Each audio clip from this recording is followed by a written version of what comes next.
How to get discount or promo codes for the Boost Mobile. Hello everyone and let's get started. Are you looking to save big on your next purchase and maximize your mobile savings? In that case, you do not have to look further. Here is a website whereby it provides you with the discount offers up to $400 as well as promo codes that you can use. So without any ado, let's get started. First of all, open any of your browser and search for anytimes.com/coupon code. From here, search for the Boost Mobile and you can view different types of discount offers and the promo codes which is available.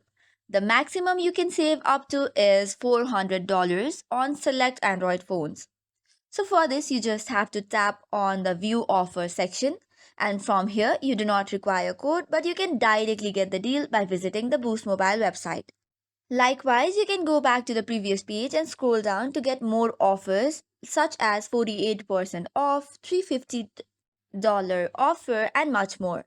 For all of this, you do not require a website or a code. You can directly visit the Boost Mobile and the discount will be already added to redeem it.